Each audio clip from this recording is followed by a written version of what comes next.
風に揺れてた、窓へと風に揺れたわ。あ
私より幾分高い声で笑う。日記をつけない花の名を知らないヒロインをバカにして、それでも君は少女だったの。彼が覗き込む日だまりは春の国。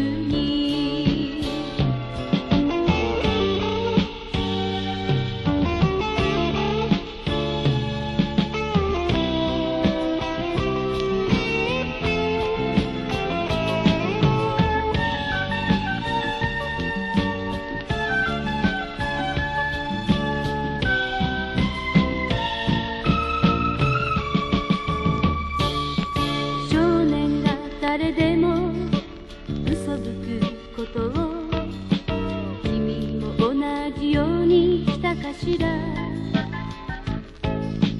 私彼よりも幾分高い声で笑う。タバコを消したりキスの味たり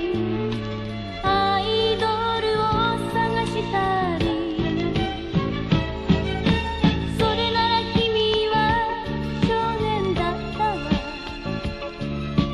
私が意地を張る日だまりは春の国。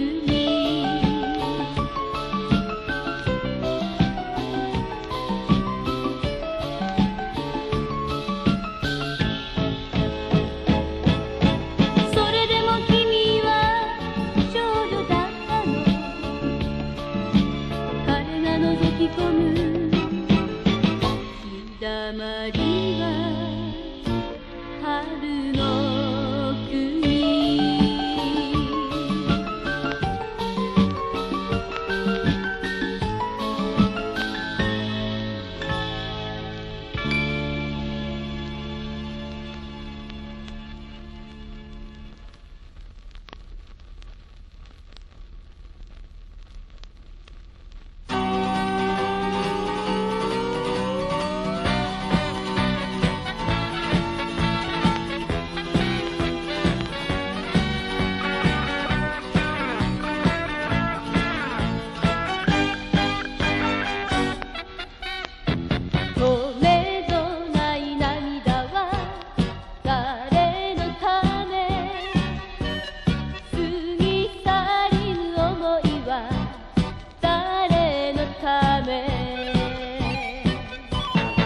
晴れた日などは一人河原でも歩きましょう。むせる草の香りがほら夏を指さして早く早くと騒いでる。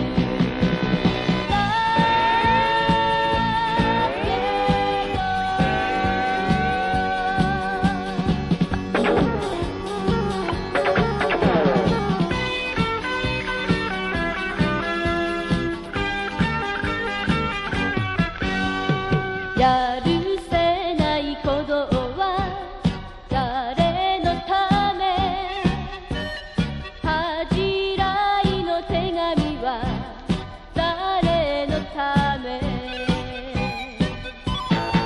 日暮れる前に一人気づかずに街外れ、細い私の影がほらあなた指さして早く早くと騒いでる。だ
ポツポツと雨だれが冷たそうです。湯上がりの洗い髪が匂っています。軒下のアジサイが人待ち顔で、あてもなく郵便受け見つめています。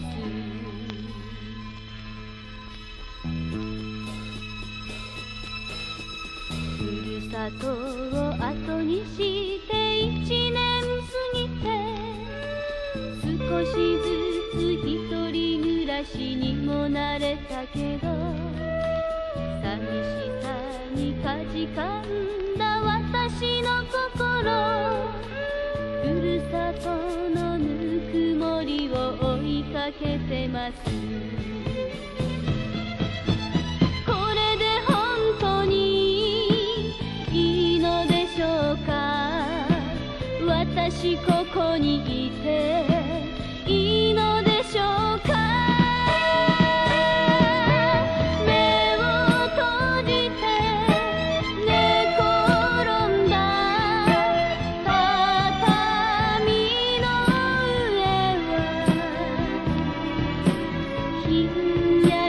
肌寒くて悲しみ日和、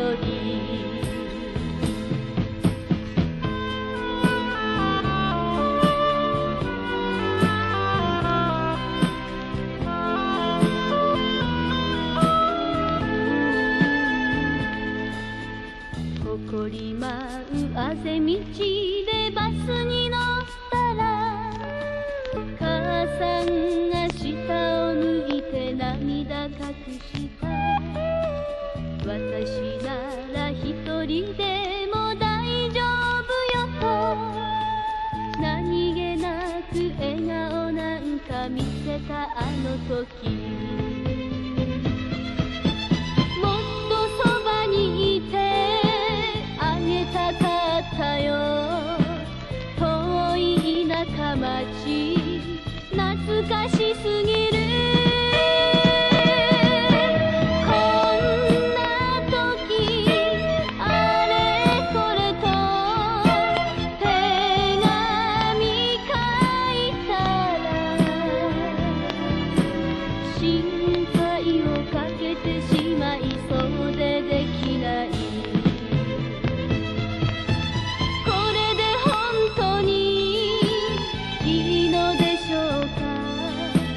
私ここにいていいのでしょうか。目を閉じて寝転んだ畳の上は、ひんやりと肌寒くて悲しみ日和。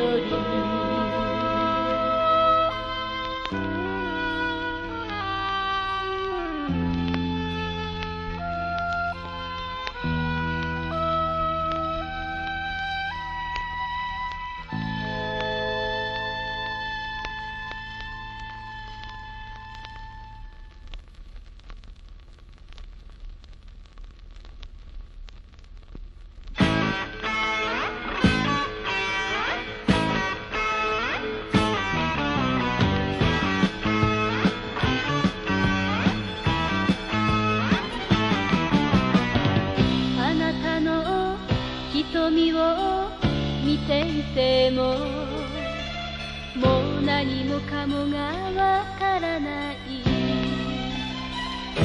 季節外れ海岸線、朝焼けの雲の切れ間から、ほら耳を澄ますと私にはまた聞こえる。ビドロ細工の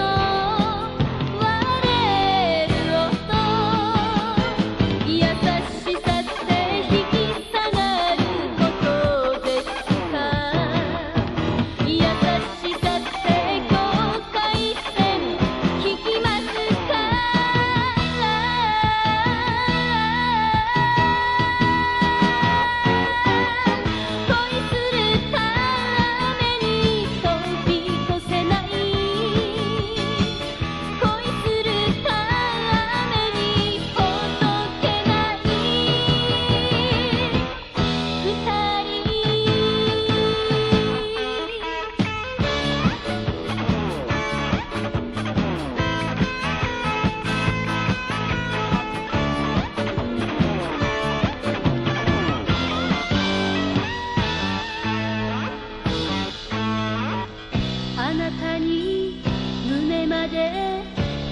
けてももうぬくもりは伝ってこない。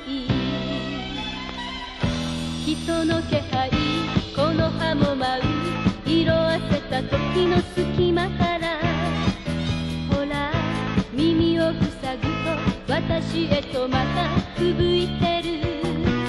ビードロ細工の冷たさが、悲しさって夏がままってことですか。悲しさって心がかじかみますか。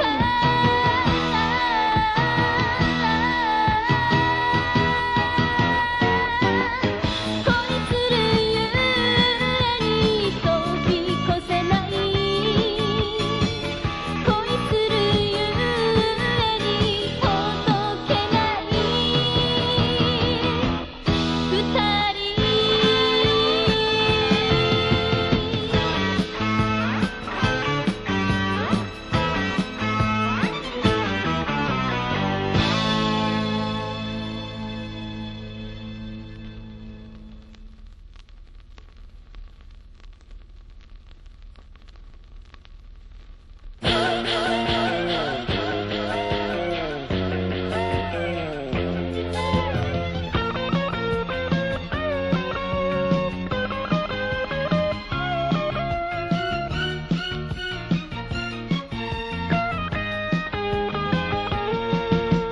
夕日を縁取るかげろうが今にも泣き出しそうに見えるのは、あなたに出会ってこの胸の何かがはじけたせいでしょうか。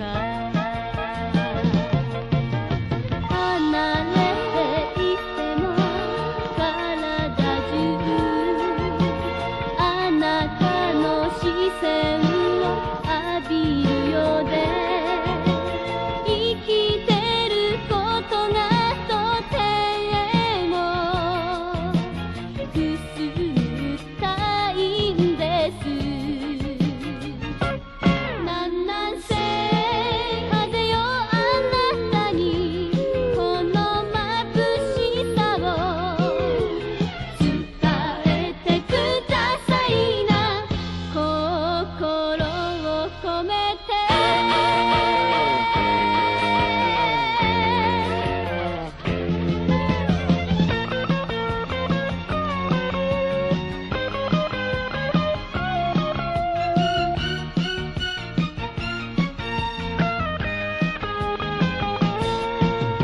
あなたを愛する喜びがこんなにはち切れそうに揺れるのに、なんだか一人じゃ寂しくて不安になるのはなぜでしょう。離れていたらどこかへとあなたが見えなくなりそうで、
振り返る。もしも私が涙流しても雨がごまかしてくれるでしょう。あなたが先に言い出した別れ話、私はそれに耐えていただけよ。もしも私が嫌だと言っても雨の降る音で消されるでしょう。ああ寂しさは雨の雫みたい。ああ地下鉄の階段を濡らすわ。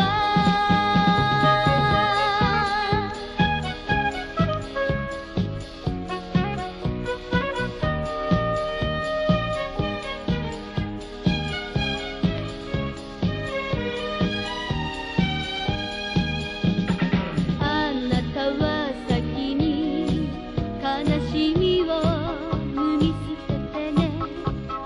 私はずっと濡れたままでいい。もしも私の心乾いても雨の降る日には思い出すでしょう。ああ寂しさは雨の雫みたい。ああ地下鉄の階段を濡らすわ。ああ寂しさは雨の雫みたい。ああ地下鉄の階段を濡らすわ。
雨の街に呼び出されて傘も持たずに飛んできた。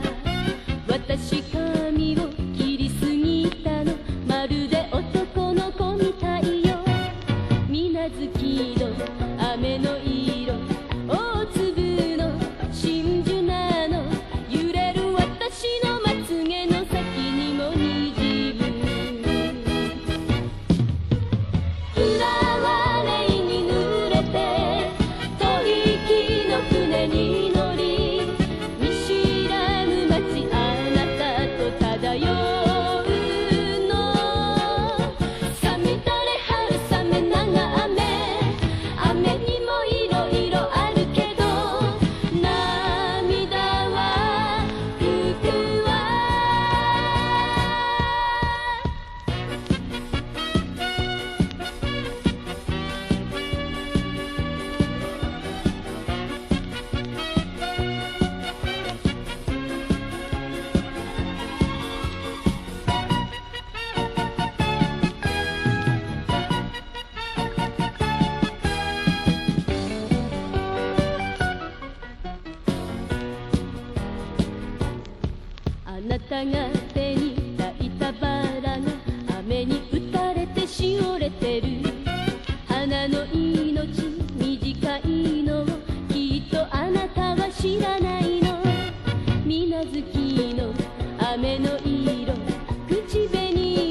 小雨の中髪のしずく光らせながら缶のビール一本だけ小脇に挟みあなたは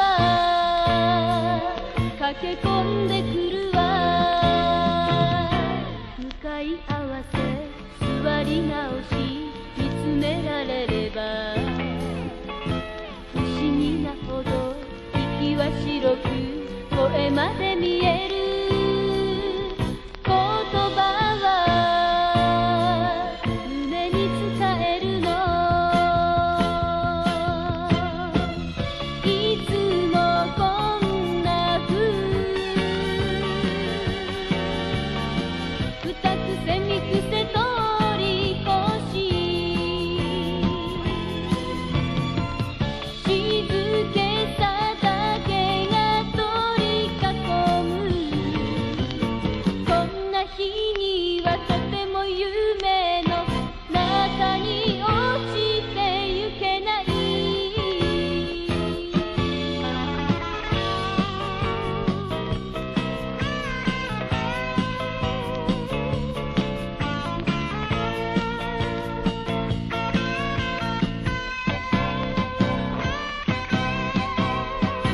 読みもしないページめくりため息ついて空のカップ口に運び時を稼ぐわあなたは済ましているだけいつもこんな風次から次へと見透かされ悔しさだけがせつくの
たいものですね。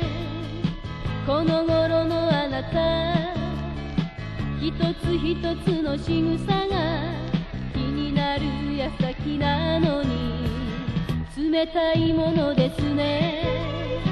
風の色変わった途端、ああ私にはそれしか訳を探れません。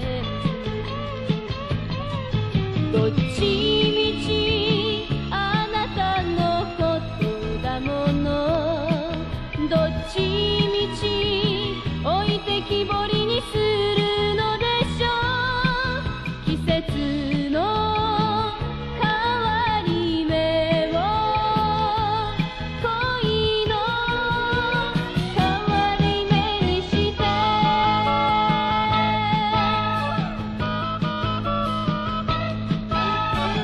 おかしいものですね。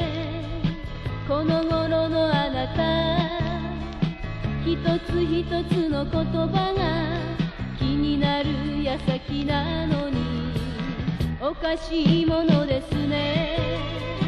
爪に赤塗った途端、ああ私にはそれしか思い当たりません。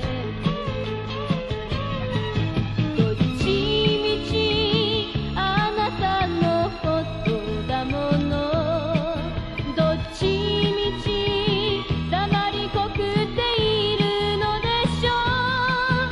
季節の変わり目を恋の変わり目にして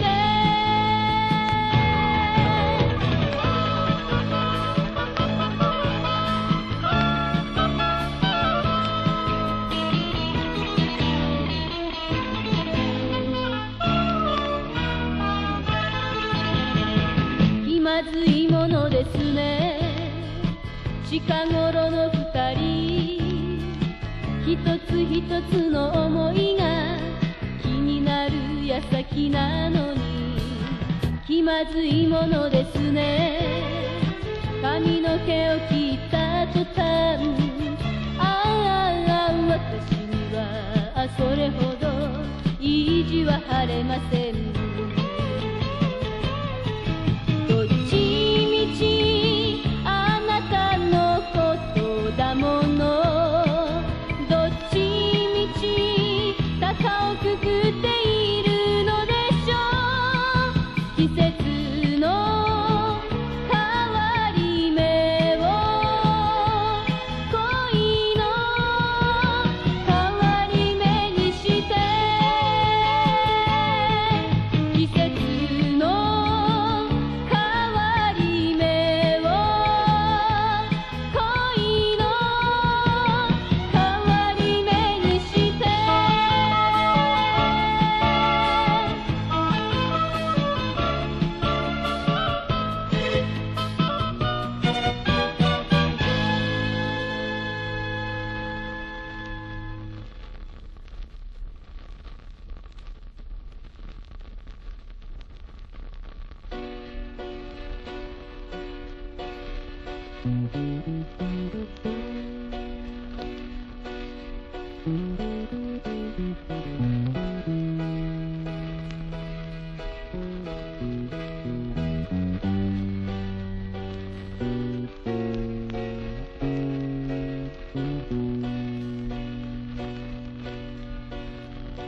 急に私は立ち止まったの。夕暮れ時のバス通りで人影のない古本屋にはセーター姿の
よね。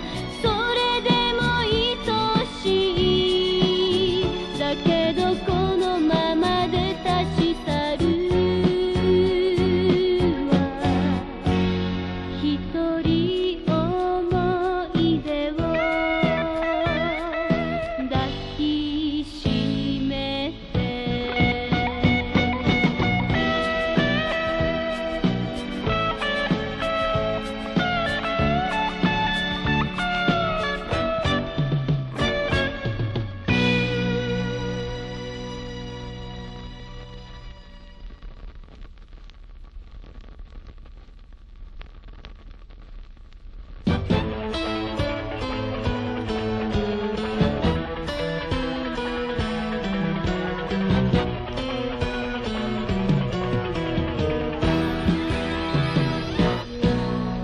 ああ、ほんの少しなんだけど、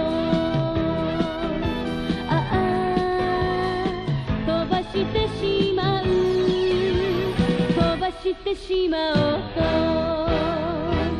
胸の内しまい忘れて戻す気になれない恋の言葉。明日にもそうね、先の尖った紙飛行機にして飛ばしてしまおうと、ずっと遠くに梅雨明け雷南風、夏が匂えばアジサイが色あせる。好きな人、別れ別れ、季節が手のひら返して悲しいのなぜ。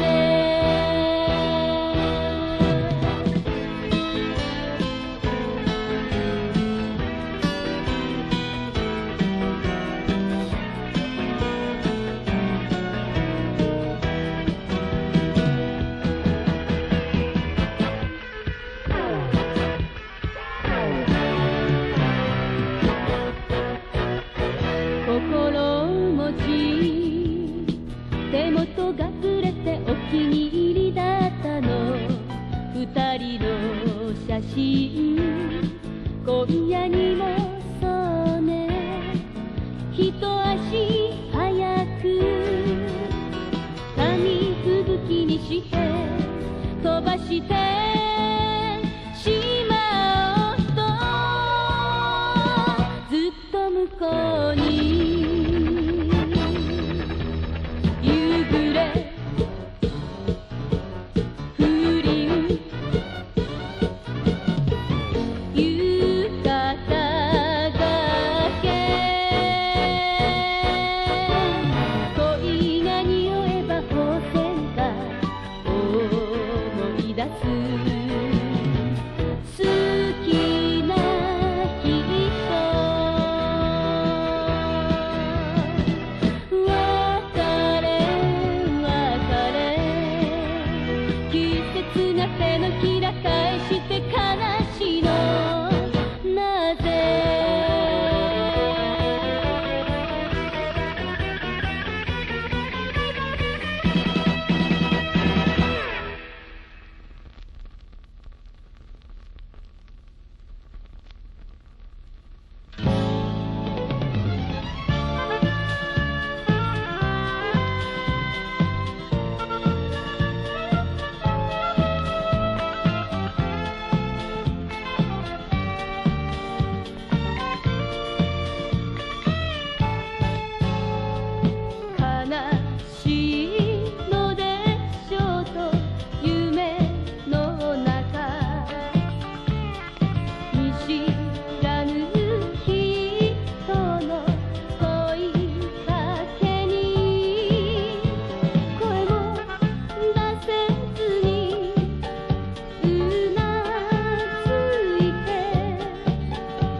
あなたは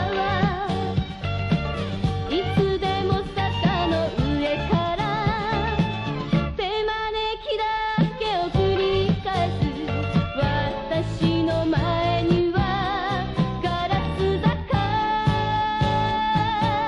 キラキラ光るガラス坂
光るガラス坂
消えたガラス坂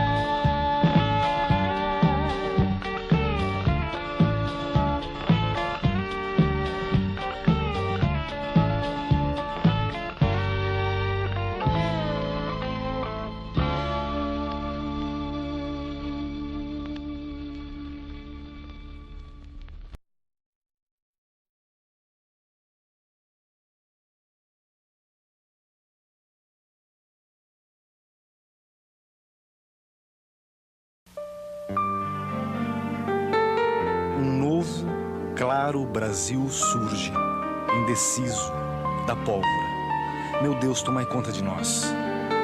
Estes versos são do poema Outubro 1930 e foram publicados no primeiro livro de Carlos Drummond de Andrade em 1930.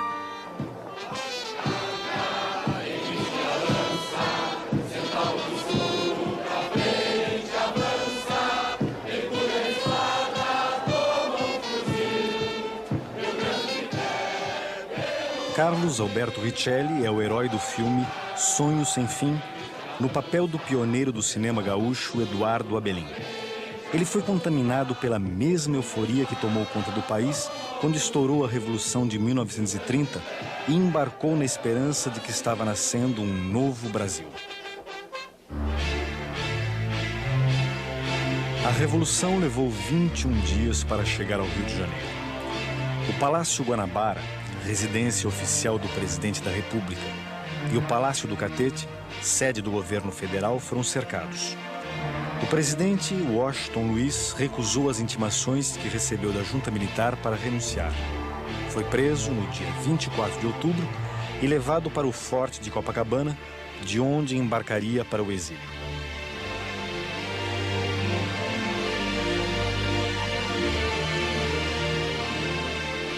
Estas imagens, inéditas na televisão brasileira, mostram os últimos momentos de Washington Luiz no poder, quando o presidente ainda pensava ser possível resistir ao levante militar, e também a entrada das tropas revolucionárias no Rio de Janeiro.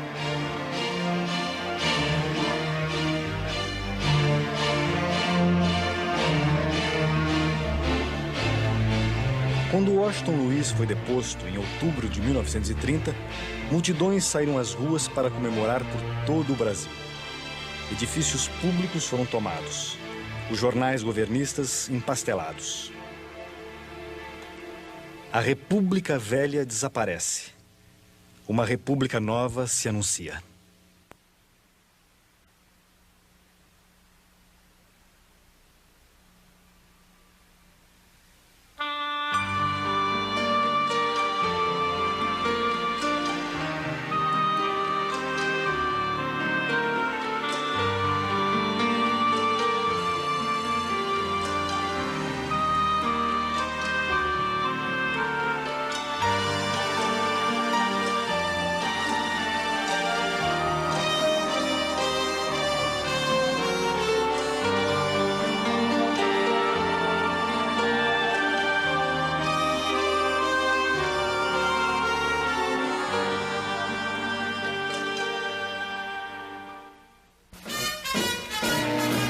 O Corso na Avenida Rio Branco foi um dos pontos altos do primeiro carnaval da década de 20. Comemorado em grande estilo no Rio de Janeiro, a capital do Brasil e o berço do samba. Nos anos 20, o carnaval ainda não atraía turistas estrangeiros. Lá fora, o Rio era mais conhecido por suas belezas de cartão postal, como o Canal do Mangue. E, sobretudo, pelo Pão de Açúcar, de onde já se podia admirar a paisagem. O Corcovado não passava de um morro, pois a estátua do Cristo Redentor só seria inaugurada um ano depois da Revolução. Em 1920, o Rio tinha pouco mais de 1 milhão de habitantes, 6 vezes menos do que hoje em dia. Já naquela época, a Avenida Rio Branco era a mais importante e movimentada da cidade e a Rua do Ouvidor o seu ponto mais elegante. No encontro da Avenida Rio Branco com a Beira-Mar, ficava o Palácio Monroe, que a partir de 1925 abrigou o Senado Federal. E ao lado do palácio, o Obelisco, marco da abertura da Avenida Beira-Mar. Depois de outubro de 1930, quando os gaúchos amarraram seus cavalos no Obelisco, ele passou a simbolizar a vitória da Revolução. O Obelisco de granito continua de pé como marco de um tempo de grandes transformações. Existe um tipo de política no Brasil, existe um tipo de sistema político no Brasil anterior a 1930, né? Regionalista, marcadamente oligárquico, liberal elitista, etc., que morre em 1930. Nos anos 20, o Brasil continuava a viver da exportação de açúcar, café, cacau e borracha. Quando o café tomou o primeiro lugar da lista de exportações, São Paulo passou a dividir o mando político com Minas Gerais. Os paulistas entravam com o café, os mineiros com o leite.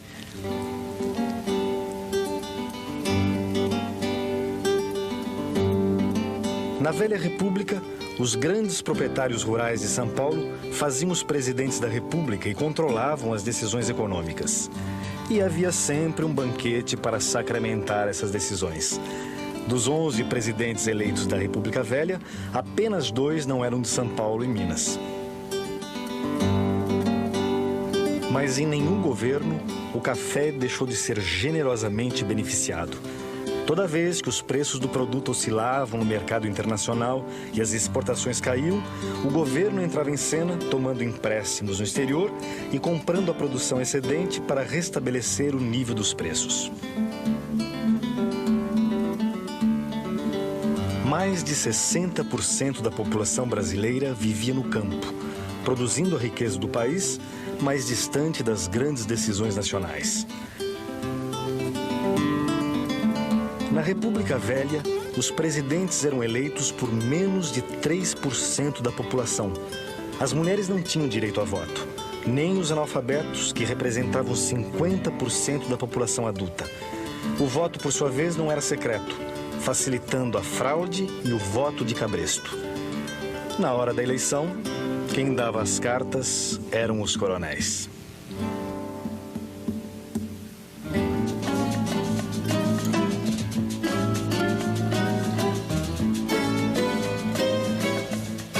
Enquanto isso, no Brasil urbano, os coadjuvantes da elite nacional, profissionais liberais, jovens oficiais do exército e intelectuais, sonhavam com o século XX.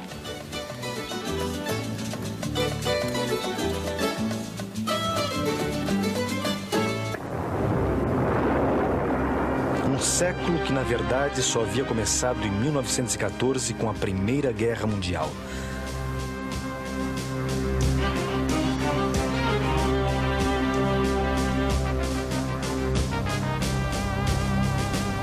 O Brasil só entrou na guerra a partir de 1917 e lucrou muito enquanto durou o conflito mundial, vendendo de tudo às nações aliadas, de matérias-primas a gêneros alimentícios e até mesmo certos produtos industriais. Durante a guerra, a economia brasileira prosperou a olhos vistos e uma nova classe, produzida pelo surto de industrialização, fez a cidade de São Paulo ficar mais parecida com os grandes centros urbanos do mundo. Às voltas com angustiantes problemas de sobrevivência, o operariado de São Paulo lutou por melhores salários e melhores condições de trabalho. Em sua maioria, imigrantes de origem italiana ligados ao movimento anarco-sindicalista, os operários paulistas realizam inúmeras greves a partir de 1910, culminando com a greve geral de 1917. Ameaçados de expulsão do Brasil e debaixo de forte repressão, os operários chegariam aos anos 20 sem ter conquistado os mínimos direitos sociais pelos quais tanto lutaram.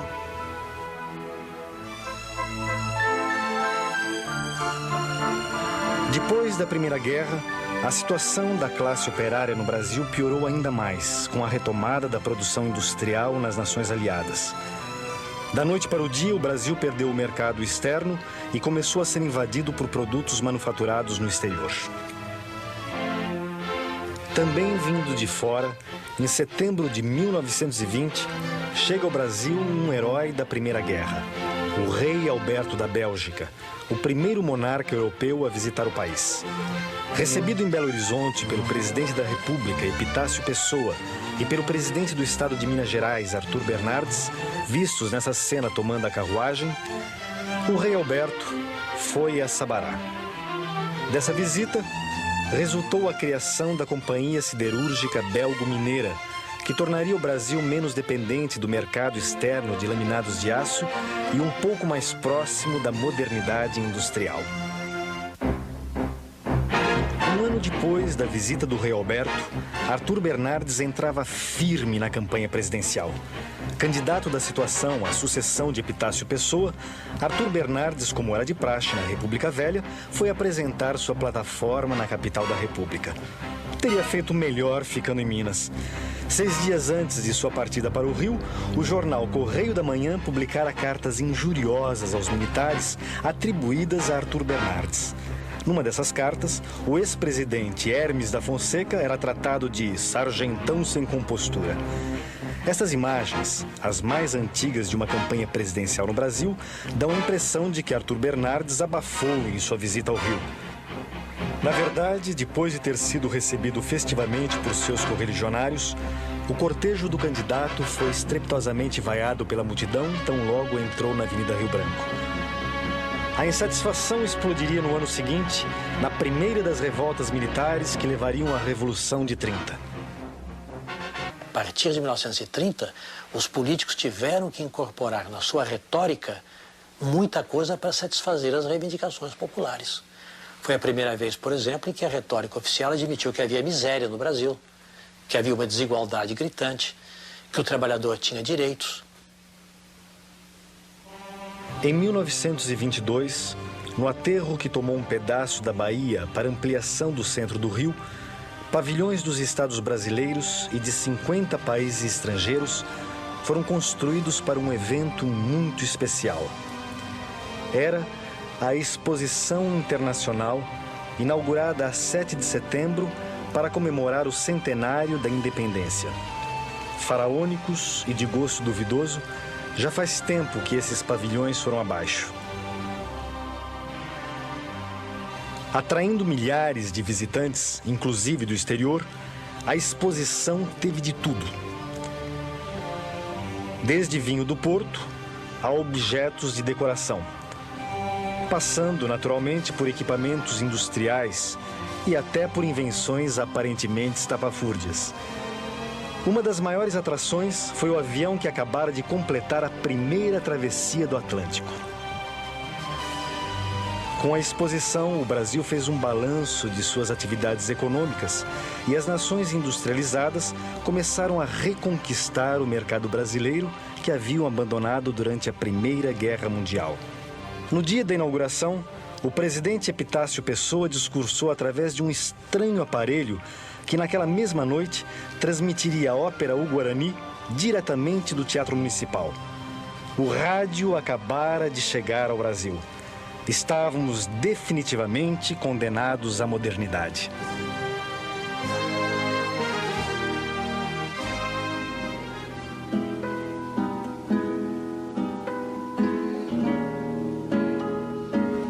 Condenados à modernidade. Essa era a palavra de ordem em fevereiro de 1922, quando o Teatro Municipal de São Paulo foi ocupado por um grupo de jovens artistas e intelectuais para uma série de recitais, exposições e concertos radicalmente contrários aos códigos visuais, literários e musicais vigentes. Em dia com as últimas novidades da vanguarda europeia, eles estavam inventando a arte moderna brasileira. A tradicional família paulistana ficou horrorizada com o Cristo de trancinhas, esculpido por Vitor Brecheret, e com um homem amarelo pintado por Anita Malfatti. Quando Oswald de Andrade disse "Carlos Gomes é horrível", a plateia bem pensante da Semana de Arte Moderna reagiu com vaias e insultos. Mas a cultura brasileira já estava voltada para o futuro. As artes nacionais pertenciam agora aos modernistas.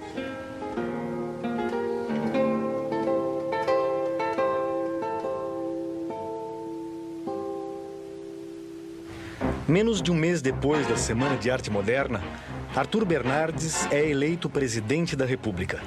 Sua vitória é contestada por civis e militares inconformados com a ditadura dos barões do café. Enquanto os desafetos da política do café com leite pedem novas eleições, um pequeno grupo de comunistas e antigos militantes anarco-sindicalistas fundam o Partido Comunista do Brasil. Em julho de 1922, foi a vez dos militares se rebelarem. Um motim sacudiu a escola militar e o forte de Copacabana se sublevou. Jovens oficiais de modesto calibre, os tenentes, protestavam contra os soldos baixos, o fechamento do clube militar, a prisão do Marechal Hermes da Fonseca e, sobretudo, a eleição de Arthur Bernardes. Entregue à própria sorte por outras unidades do Exército, o forte de Copacabana foi bombardeado pelas forças leais ao governo. Recusando a rendição, um pequeno grupo de praças e tenentes saíram pela Avenida Atlântica ao encontro das poderosas forças do governo. Apenas 2 tenentes sobreviveram à fuzilaria.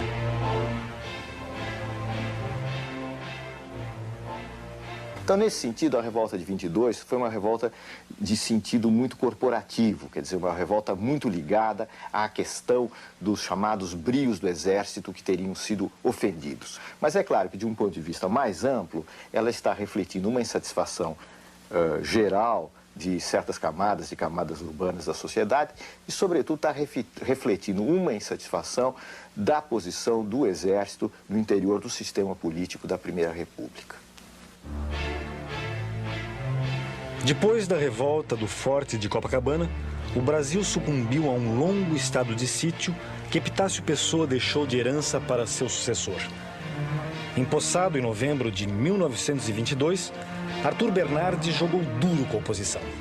Assinou leis repressivas, amordaçou a imprensa, alterou a Constituição para reforçar a autoridade do poder central e desmontou os governos estaduais não afinados com o manda-chuva do catete.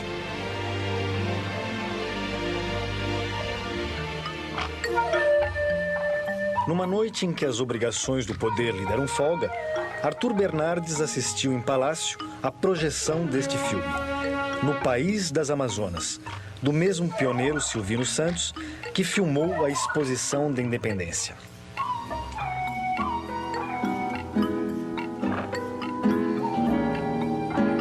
Imagens em movimento de um Brasil desconhecido puderam ser vistas pela primeira vez. Imagens de um país sem café nem leite.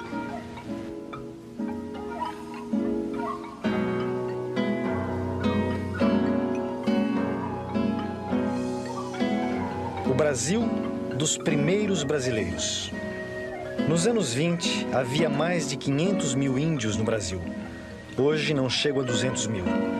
O País das Amazonas foi uma revelação para os cariocas e ganhou uma medalha de ouro na exposição da independência.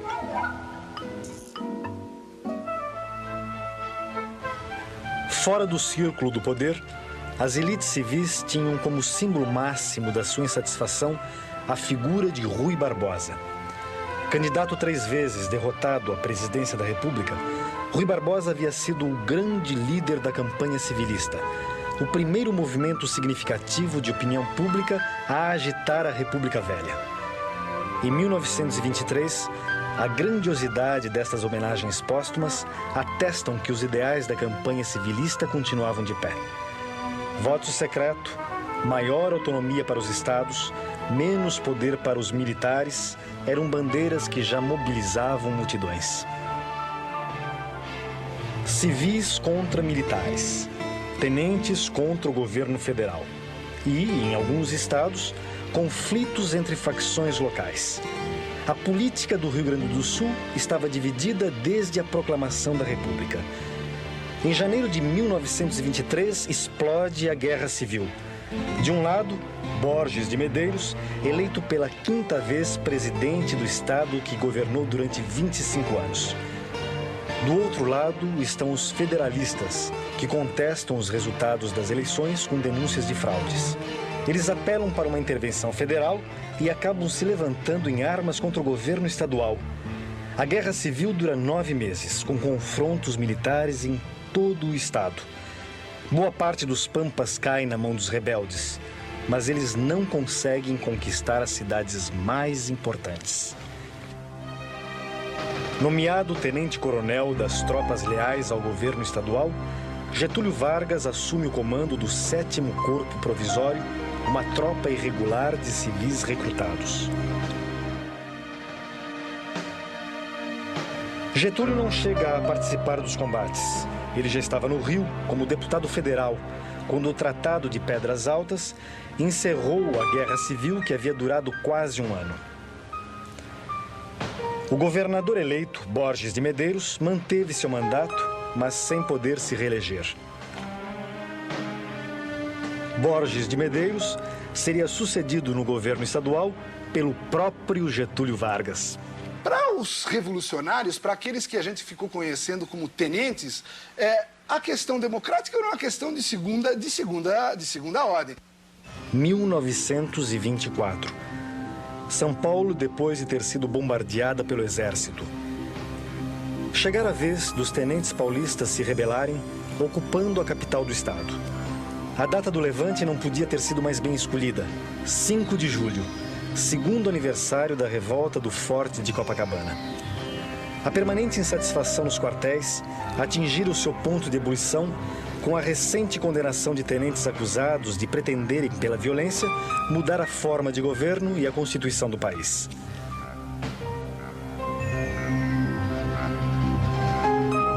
Em Sergipe e no Amazonas, o levante fora logo dominado. Mas em São Paulo, os rebeldes ocuparam a capital graças à colaboração da Força Pública Paulista. Com o país sob estado de sítio, São Paulo fora escolhida para a sede do levante pela distância do Rio de Janeiro, onde o presidente Arthur Bernardes mantinha rigorosa vigilância policial. Bernardes não estava exagerando quando disse que, como presidente, havia sido apenas um chefe de polícia. O tenentismo é um movimento que mais faz do que fala. O tenentismo age, o tenentismo explode, articula conspirações. O tenentismo não escreve muito, o tenentismo não é retórico. o tenentismo reunia elementos militares e elementos civis em torno de algumas ideias muito gerais. Que ideias seriam essas? A ideia da renovação dos costumes políticos do Brasil, a ideia da contenção dos interesses estrangeiros, uma tendência a resolver os problemas do país por uma via mais centralizada, necessariamente mais autoritária.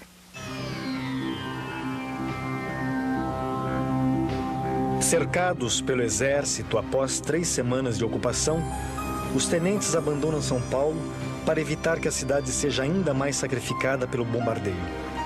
As tropas do governo entram então em São Paulo para tomar conta da situação, enquanto os tenentes batem em retirada para a região de Foz do Iguaçu, no Paraná. Em apoio aos tenentes de São Paulo, outro grupo de militares se levantou em armas no Rio Grande do Sul. E da união dos rebeldes paulistas e gaúchos nasceria no ano seguinte a Coluna Prestes. A nossa posição ainda era de conspiradores. Nós lutávamos apenas para botar o Bernardes abaixo. Essa que era a verdade. Então nós esperávamos que, mantendo a luta armada no interior do país, o governo seria obrigado a jogar tropa contra nós, aliviando lá no Rio de Janeiro, em São Paulo, onde os nossos conspiradores, os nossos companheiros botassem o Bernardes abaixo. Essa era a nossa estratégia. A Coluna Prestes atravessou o país numa marcha de 25 mil quilômetros e chegou a contar com 1.500 combatentes. Em confronto permanente com as tropas do governo, a coluna não perdeu nenhum combate. Porque uma das conclusões que a gente tira da marcha da coluna é que o brasileiro, quando confia na liderança, é capaz de toda abnegação, é capaz de morrer, mas cumprir o seu dever. Nós tivemos diversos casos de companheiros que ficaram numa situação que, para cumprir o dever dele, que era dar um tiro, às vezes, só para assinalar que o inimigo estava presente, né? Ele sabia que ia morrer, porque o inimigo ia matá-lo, mas ele dava o tiro. Após 2 anos e meio, os remanescentes da coluna buscaram exílio na Bolívia e no Paraguai. 2 de suas reivindicações seriam atendidas pelo novo governo: a suspensão do estado de sítio e a restauração da liberdade de imprensa. Uma vez mais, a história se repetiu. No Palácio do Catete, um mineiro passou o bastão ao representante de São Paulo. Arthur Bernardes entrega a presidência a Washington Luiz, em novembro de 1926. No dia da posse, quando os clarins anunciaram a chegada do novo chefe do governo, a multidão deu vivas ao libertador. Os jornais, por sua vez, saudaram o fim de 4 anos de perseguições, violências e crimes. Apesar de amaldiçoado por jornais da oposição, Arthur Bernardes despediu-se da presidência de forma bem mais tranquila do que Washington Luiz faria 4 anos depois. Ao tomar posse, Washington Luiz distribuiu os ministérios entre políticos de vários estados. O Rio Grande do Sul ficou com o Ministério da Fazenda, entregue ao deputado Getúlio Vargas. Getúlio seria ministro da Fazenda só por 1 ano, até ser eleito para o governo do Rio Grande do Sul. Para Washington Luiz, governar era abrir estradas. Esportivo, bonitão, cheio de força e saúde, Washington Luiz não fugia à regra da República Velha. Era um homem da oligarquia cafeeira. Menos de 1 mês depois da posse, enviou ao Congresso um projeto de reforma monetária beneficiando as exportações. Com a suspensão do estado de sítio e da censura à imprensa, o país respirou aliviado e Washington Luiz se entregou à inauguração de grandes estradas como a Rio Petrópolis e a Rio São Paulo. Ao inaugurar a Rio São Paulo, Washington Luiz abraça Júlio Prestes, presidente de São Paulo e futuro candidato à presidência da República na sucessão de 1930.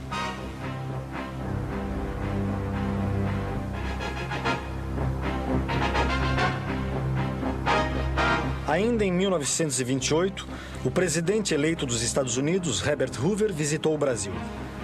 Os norte-americanos eram os principais importadores de café do Brasil e 28% das importações brasileiras vinham dos Estados Unidos. Quando ainda era secretário de Comércio, Hoover dirigira pessoalmente uma campanha contra a política brasileira de proteção ao preço do café, base da economia da República Velha. Foi nessa época que outros países aumentaram sua exportação cafeeira, passando a concorrer com o Brasil no mercado externo. Por esse revés, os barões do café não esperavam. Só a antropofagia nos une. Única lei do mundo. Expressão mascarada de todos os individualismos, de todos os coletivismos, de todas as religiões. To be or not to be? That's the question. Com essas palavras de ordem, Oswald de Andrade apresentou ao país o seu manifesto antropófago. O modernista Oswald propunha uma saída canibalesca para os impasses nacionais. No caldeirão, apenas as grandes conquistas do chamado mundo civilizado que valia a pena digerir. Oswald gostava de chamar o Brasil de Pindorama, a terra do pau-brasil, onde o carnaval é o acontecimento religioso da raça e a alegria é a prova dos 9.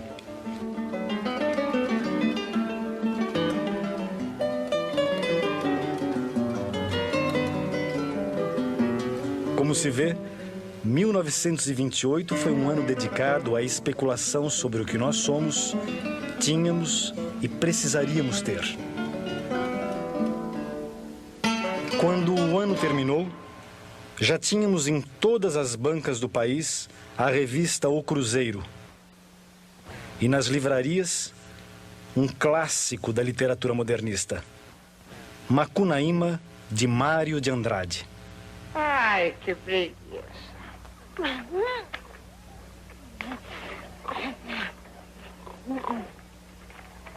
E eu?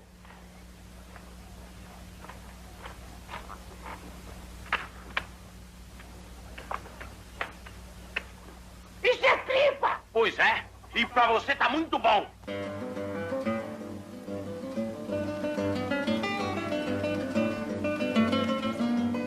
No final dos anos 20, a terra do pau-brasil não estava preparada para a revolução imaginada por Oswald de Andrade.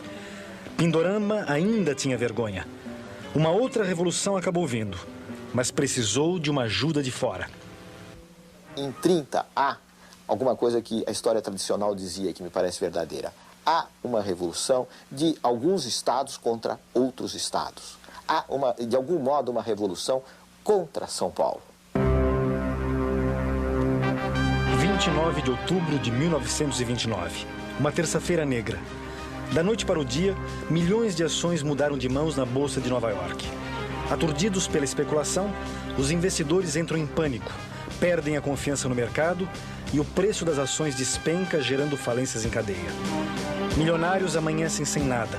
Pequenos poupadores perdem o pouco que tinham conseguido acumular a vida inteira. Por ter sua economia dependente de um único produto de exportação, o Brasil acabou sendo duramente afetado pela crise mundial. O estoque de café acumulado, sem comprador à vista, chegou a 22 milhões de sacas. Desta vez, o governo não teria como bancar os prejuízos. Os empréstimos internacionais estavam suspensos e as nossas reservas foram tragadas pela fuga de capitais estrangeiros do país. No início dos anos 30, sob efeito da quebra da Bolsa de Nova York, as economias capitalistas do mundo inteiro perdem o rumo e mergulham na recessão e no desemprego. Com a queda das exportações, o Brasil se viu obrigado a substituir por produtos fabricados no país o que antes era importado. Como já acontecera durante a Primeira Guerra, o setor industrial tirou algumas vantagens da crise mundial.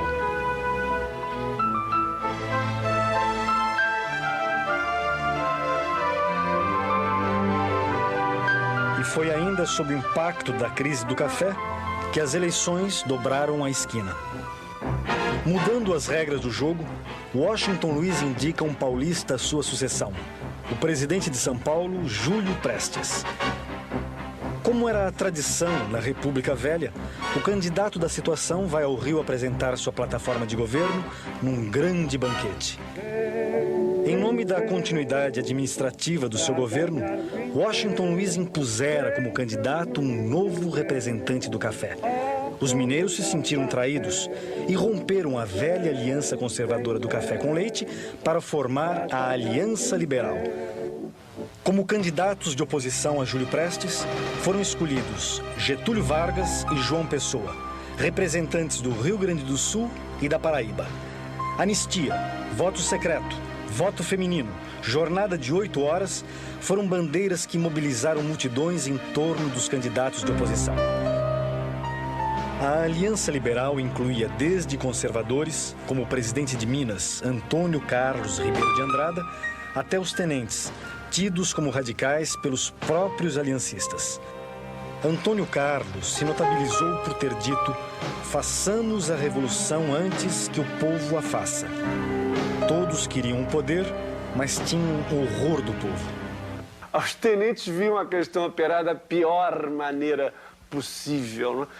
Nas palavras deles próprios, eu estou pensando no Juarez Távora, por exemplo, da ameaça do populacho, né? O perigo de bolchevização das reivindicações. Eles tinham horror à classe operária.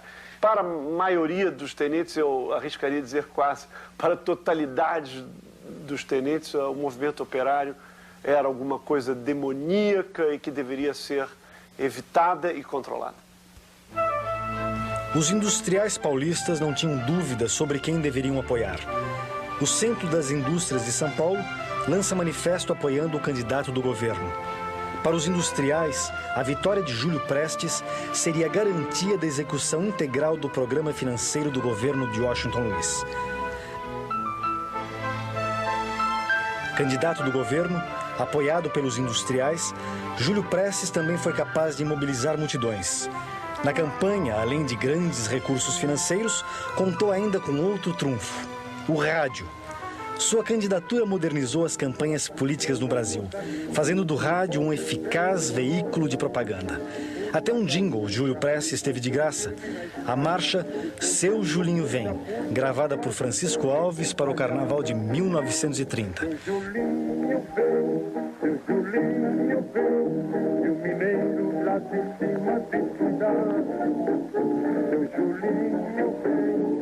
E Seu Julinho veio mesmo. Em março de 1930, depois de uma campanha com comícios agitados e atos de violência, o candidato do governo derrotou a chapa Getúlio Vargas João Pessoa. A eleição se realizou num domingo de carnaval.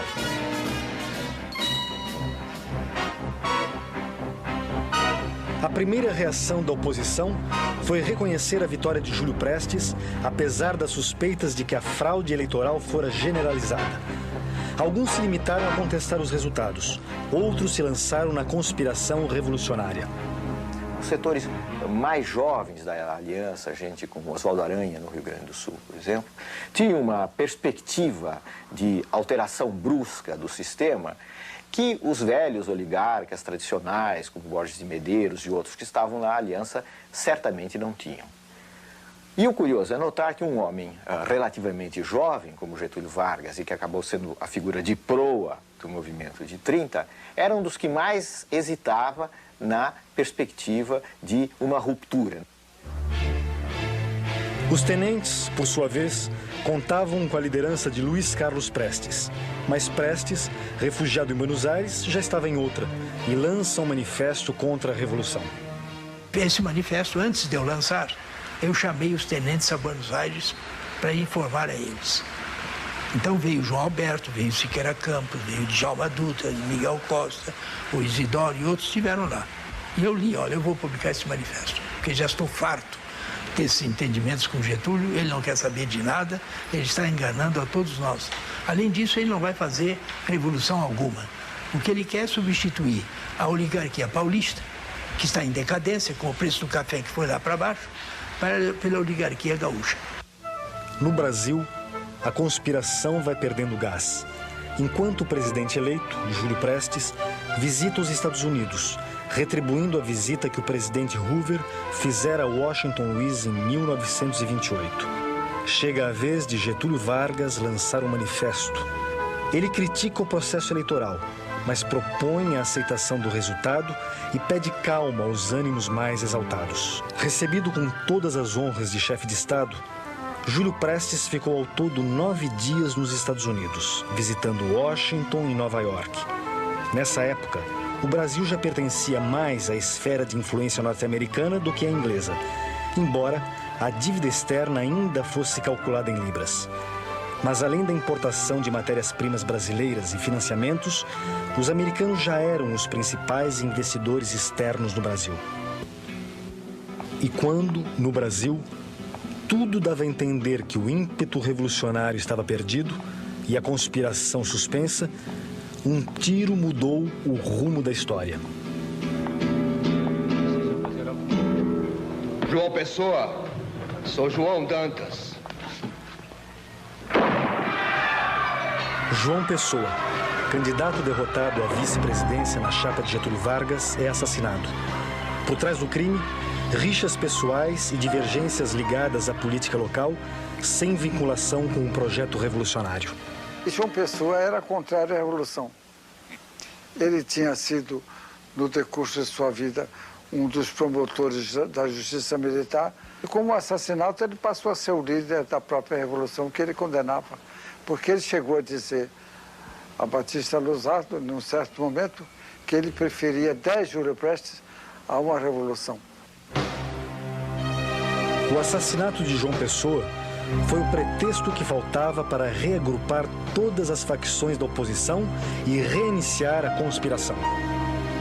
A Revolução de 30, ela abre para a construção de um período autoritário. Quer dizer, a Revolução de 30 é uma contribuição notável para o autoritarismo político no Brasil.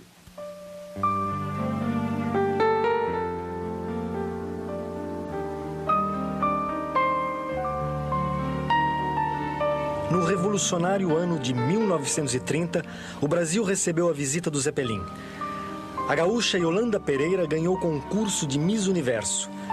A seleção brasileira perdeu a primeira Copa do Mundo e Mário Peixoto lançou o filme Limite, uma obra pra lá de moderno.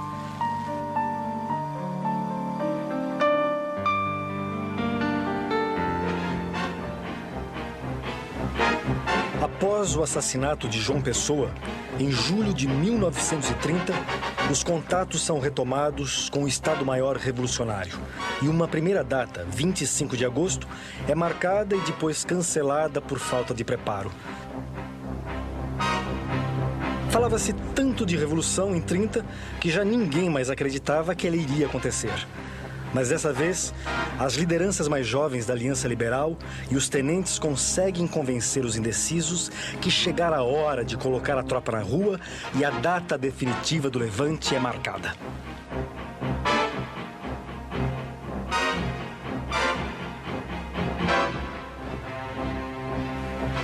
Tudo começou ao cair da tarde do dia 3 de outubro, com a prisão do comandante da 3ª Região Militar de Porto Alegre. Em 2 dias, o Rio Grande do Sul estava nas mãos dos rebeldes. A resistência em Minas não durou mais de 5 dias. E em Pernambuco, o governador fugira do estado quando os soldados ocuparam Recife.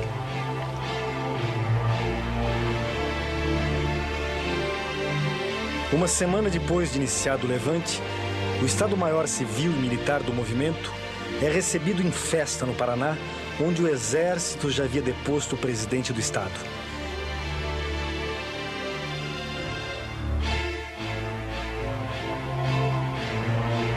Depois de passar por Curitiba, Getúlio Vargas estabelece o seu quartel-general em Ponta Grossa, no norte do Paraná, assumindo o comando das tropas que se preparavam para enfrentar as forças legalistas.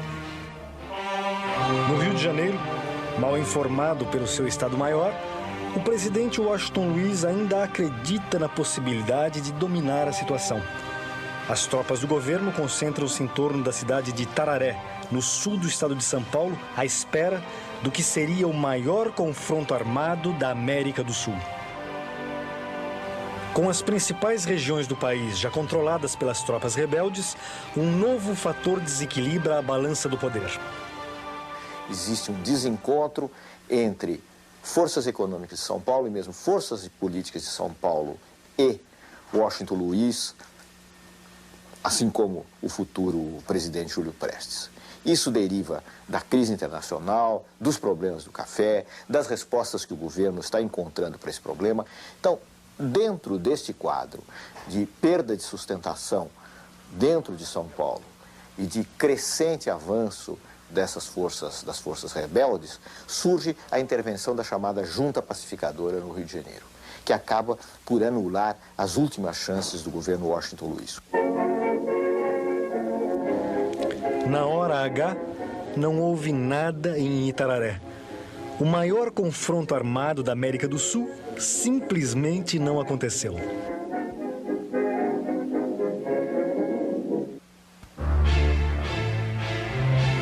Na madrugada de 23 de outubro, tropas do Exército ocupam a capital federal. O presidente Washington Luiz é intimado a renunciar pela junta militar, formada por 2 generais e um almirante. Washington Luiz teima em não reconhecer a evidência dos fatos e acaba sendo levado preso para o forte de Copacabana.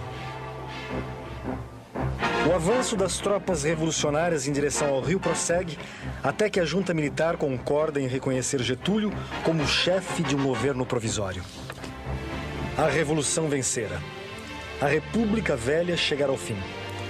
Tão logo se espalhou a notícia, o povo sai às ruas para comemorar.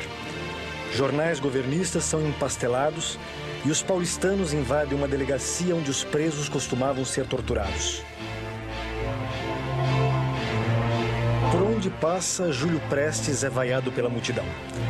Cercado pelas tropas revolucionárias no consulado da Inglaterra, onde estava refugiado, o ex-futuro presidente Júlio Prestes partiria para o exílio. É em clima de festa que São Paulo recebe de volta os tenentes derrotados em 1924. Eles que já eram heróis, agora são também vencedores. Não é menos calorosa a recepção que os cariocas dão a Juarez Távora, Oswaldo Aranha, Lindolfo Collor e outros líderes da Revolução. Segundo a crônica da época, quando eles chegaram à capital, o Rio se transformou num mar de fardas e lenços vermelhos. Getúlio Vargas, em menos de 30 dias, partira à paisana de Porto Alegre, vestira farda para comandar as tropas revolucionárias e, já de volta aos trajes civis, tomara posse como chefe do governo provisório. O governo de Getúlio não seria tão provisório. Só em 1945, os militares o forçaram a renunciar. Toda a batalha ideológica de 30, né, foi a batalha do país único, e do país uno, sob a bandeira de um Estado com maior força, não é? Em oposição àquilo que Juarez Távora, por exemplo, chamava de os 20 estados, que eram como 20 feudos de um país descentralizado, etc. A República Nova já nasceu marcada pela cisão. As primeiras feridas foram abertas na hora de formar o ministério e escolher os interventores estaduais. De um lado estavam os tenentes, de outro a nova geração de oligarcas que chegava ao poder. Cada vez mais forte, o governo irá patrocinar modificações significativas no plano econômico e social. O Brasil terá mais indústrias, os trabalhadores mais direitos sociais, mas os sindicatos serão tutelados pelo Estado. Então, em vez do povo chegar à vida política no Brasil por iniciativa própria, ele chegou tutelado pelos organismos governamentais. Mas, apesar de tudo, para um país que não tinha participação política de massa, foi uma transformação. Pela primeira vez, o discurso do poder incorpora a classe operária, os chamados humildes na terminologia de Getúlio, e mais do que isso, há uma política trabalhista instaurada. Apesar de suas propostas modernizantes, o novo regime foi ficando parecido com o regime anterior. As oligarquias recuperam seu poder, menos em alguns estados, como São Paulo, que vai à Guerra Civil em 1932. Os tenentes, por sua vez, perdem influência. Os que não são disciplinados acabam seduzidos pelo Estado. Um Estado que distribui favores em troca de subordinação. 1920 é a modernidade do controle do Estado, é a modernidade da democracia, é a modernidade da cidadania. A modernidade de 1930 é a modernidade do autoritarismo, a modernidade da manipulação e a modernidade da ilusão. Quer dizer, nós podemos escolher com qual modernidade nós queremos ficar. O Zeppelin foi um dos símbolos da modernidade. Ele veio ao Brasil pela primeira vez em 1930 e voltou várias vezes até 1937. Foram anos em que o país ficou mais nacionalista, no pior sentido que as ditaduras costumam dar à palavra nacionalismo. Implantada em 37, a ditadura do Estado Novo será vista pelos seus mentores como a conclusão racional da Revolução de 30, como o último ato de um processo que para muitos até hoje não terminou.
Não há nada mais familiar ou misterioso.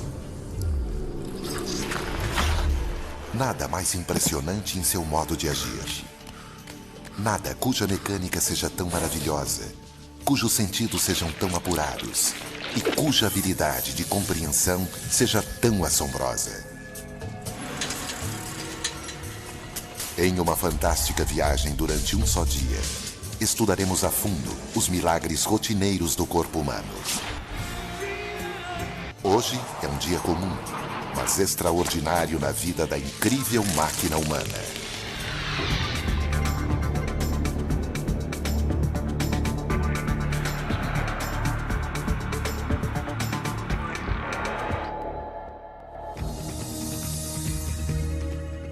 Não passamos de poeira das estrelas. Oxigênio, carbono, hidrogênio e alguns outros elementos que não custariam quase nada em uma farmácia de manipulação. Mas em um local adequado por cerca de 3,8 bilhões de anos, essa mistura mundana de moléculas se tornou valiosa.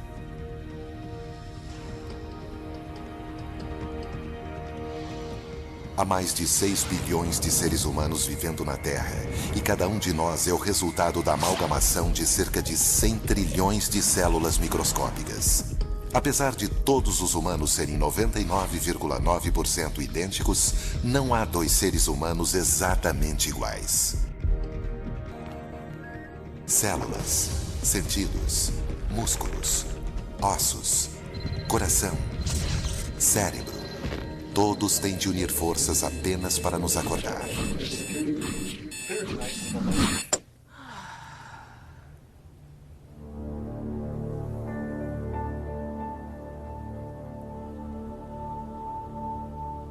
Na superfície de tudo, uma camada veludada de células e proteínas segura nossos órgãos do lado de dentro e nos protege do meio externo.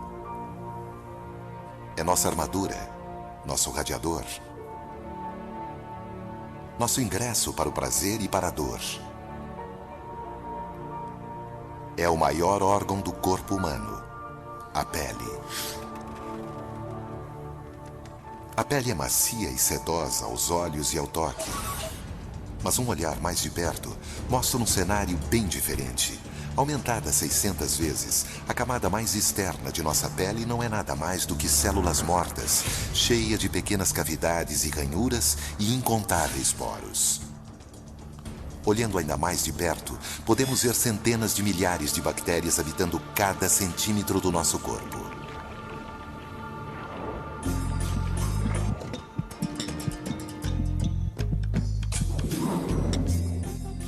A cada segundo que passa, nossa pele morta é esfoliada. Liberamos pelo menos 600 mil partículas de pele por hora, aproximadamente 700 gramas por ano, o que significa cerca de 80% da poeira que temos em casa.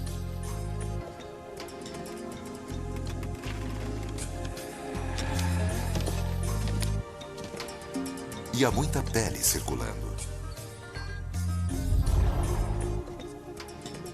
Se uma pessoa pudesse retirar toda a sua pele e colocá-la em um local plano, ela cobriria 1,70 metros quadrados.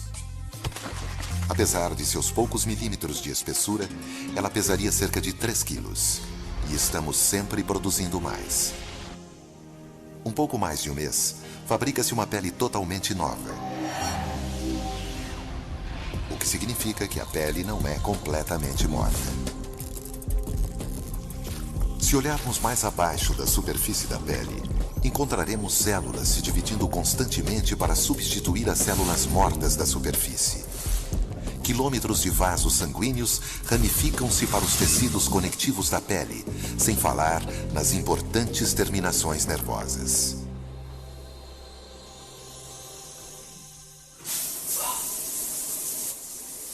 72 quilômetros de nervos descem desde a nossa cabeça até o nosso dedão do pé. E vários deles encontram nossa pele. Em algumas partes, mais do que em outras. Se a sensibilidade fosse relacionada ao tamanho, seríamos algo parecido com isso. Nossas mãos, pés, língua e lábios supersensíveis, equipados com receptores de toque, seriam muito maiores. Por outro lado, nossas pernas seriam semelhantes às de galinhas. Mas, para nossa sorte, a sensibilidade não é a única função da pele. Ela é também nosso sistema de aquecimento e resfriamento, ajudando a manter a confortável temperatura de 37 graus centígrados e preservar nossa vida.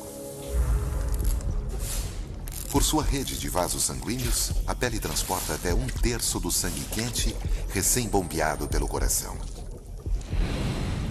Se ficar quente demais, esses vasos podem se dilatar para liberar o calor de nosso corpo. Mas às vezes, isso não é suficiente.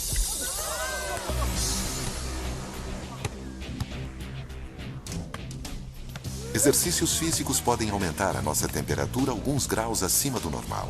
Um estado possivelmente mortal se não fosse pela brilhante rede de segurança da pele, o suor. Mais de 2 milhões de poros em nossa pele conseguem produzir cerca de 2 litros de suor em uma hora. As gotículas aquecidas evaporam no ar, deixando o corpo refrescado.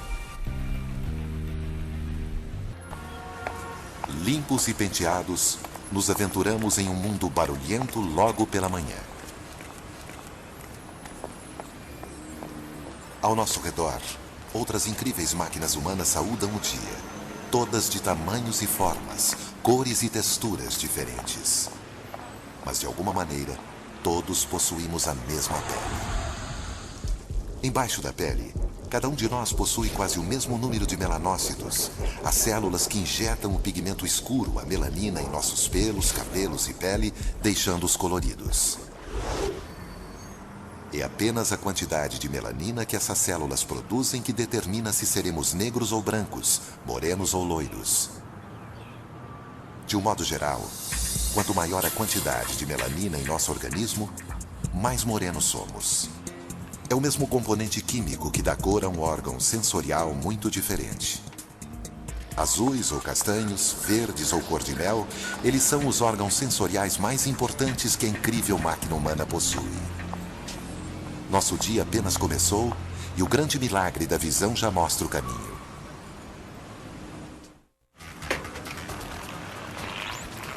Passar pela correria da manhã é uma coisa que a maioria dos humanos faz no piloto automático, esquecendo-se de que essa incrível tarefa está aos cuidados de nossos 2 globos gelatinosos.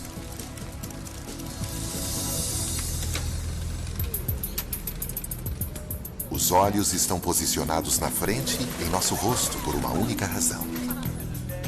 Olhando para frente e separados o suficiente para nos dar noção de distância, eles nos permitem focar e seguir qualquer coisa que desejarmos.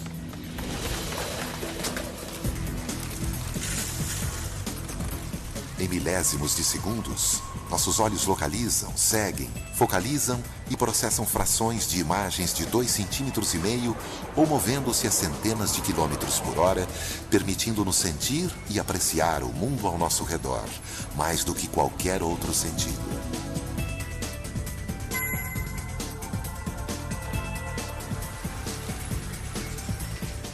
Eles podem ser a janela de nossa alma, mas a um nível não tão poético. Os olhos são apenas ceifeiros famintos de luz, capturando-a e traduzindo-a em impulsos elétricos que o cérebro possa entender.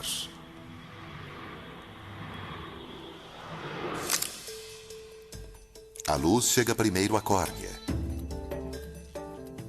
Essa camada transparente, que é limpa e lubrificada cerca de 10 vezes por minuto a cada piscar de olhos, recebe e direciona os raios de luz que entram. Dali, eles passam através da abertura escura da pupila, depois por uma lente transparente de proteína. Porteiros da luz.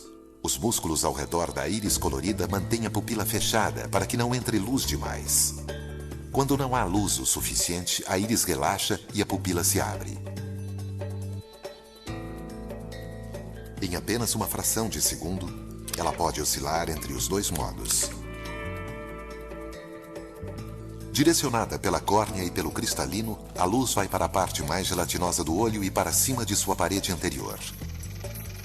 A retina, uma estrutura com cerca de 2 milímetros de espessura, é onde mais de 120 milhões de fotorreceptores convertem a luz em pulsos elétricos antes de processá-la e mandá-la para o cérebro. Numa atividade fascinante que consome cerca de 1/3 de nossa capacidade intelectual, nosso cérebro compara continuamente informações novas com as informações processadas segundos antes, as combina com o que já esperava e assim nasce a visão. Mesmo para aqueles que têm uma visão perfeita, o sentido da visão não trabalha sozinho na incrível máquina humana.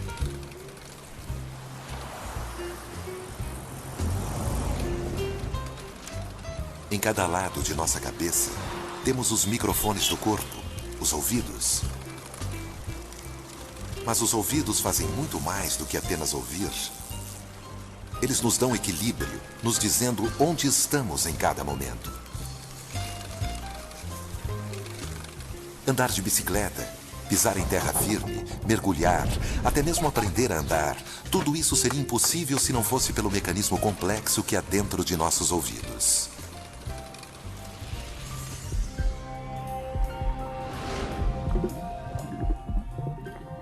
Aqui, 3 tubos cheios de fluidos funcionam como o nível de um carpinteiro para nos ajudar a manter o equilíbrio. Quando movimentamos nossa cabeça, os fluidos se movem, estimulando as células nervosas e orientando o cérebro em 3 dimensões: cima, baixo, direita, esquerda, frente e trás.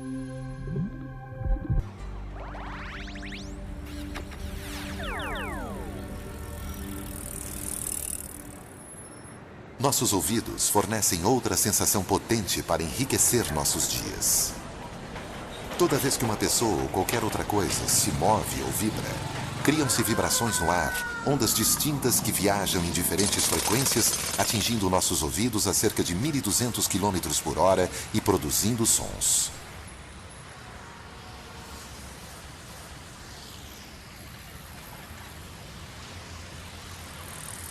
Como radares, nossos ouvidos direcionam as ondas sonoras até o interior de nosso crânio.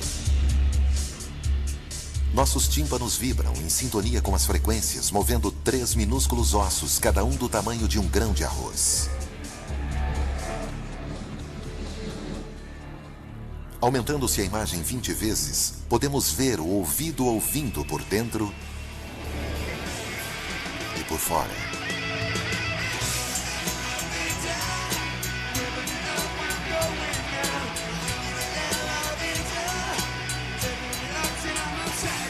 Os movimentos dos ossos são convertidos em pulsos de pressão que fazem vibrar um fluido que move minúsculos pelos, que por sua vez estimulam células nervosas, que traduzem tudo isso para o cérebro.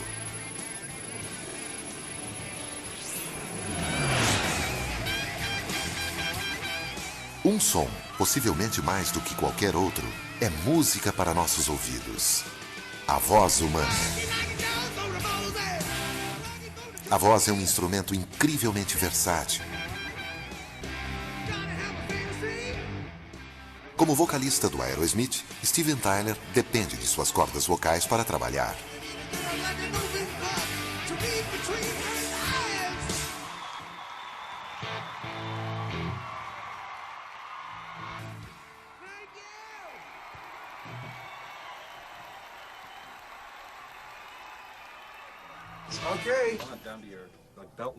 Esta noite, enquanto Aerosmith se apresenta, o Dr. Stephen Seitels e sua equipe do Hospital Central de Massachusetts receberão um raro convite. Com a ajuda de equipamentos especiais de monitoramento, eles verão como esse famoso par de cordas vocais consegue trabalhar ao extremo. Dr. Seitels, one time for my kids. What is this monitoring? Vamos ver as vibrações na pele do seu pescoço, que vai captar a intensidade da sua voz, a potência da sua voz.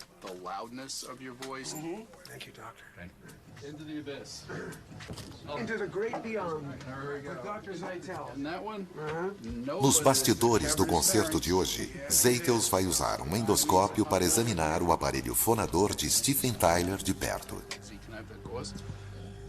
Try not to touch the sides. Yep.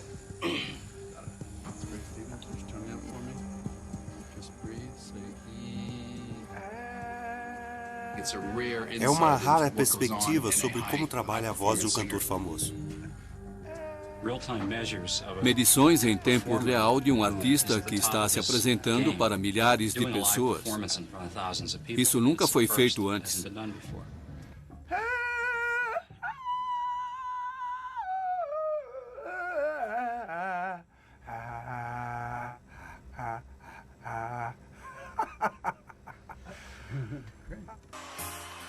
Agora, enquanto Steven Tyler se dirige ao palco, suas cordas vocais extremamente afinadas se preparam para entrar em ação. Esse é o Steven Tyler por fora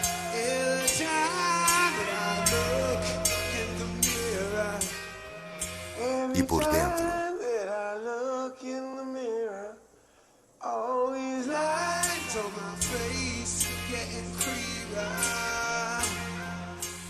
Toda vez que exalamos ar, forçamos nossas duas cordas vocais membranosas.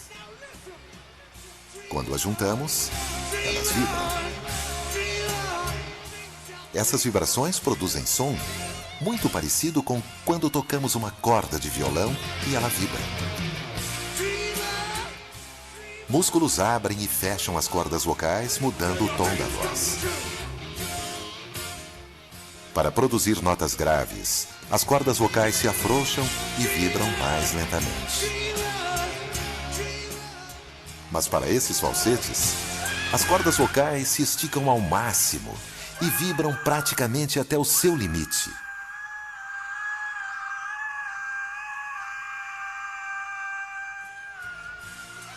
Um feito incrivelmente simples para as cordas vocais extremamente flexíveis de Steven Tyler. To go from, I woke up this morning on the wrong side of the bed, and all them things you saying, and all them things I said. And it's in that voice. And then, you know, of course, and I don't want to miss a thing is in that voice, and then Dream On is Dream On! And they've asked me before, how do you sing that song every night? Well, that's one of the easiest ones for me to sing. Go.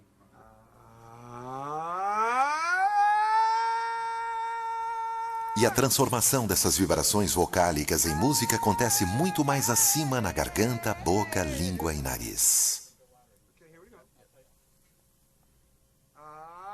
São essas estruturas que marcam a voz humana. O que distingue as vozes de pessoas como Steven Tyler das demais. Após cerca de 2 horas de ginástica vocal, os dados iniciais mostram que as cordas vocais de Steven Tyler tocaram-se mais de 1 milhão de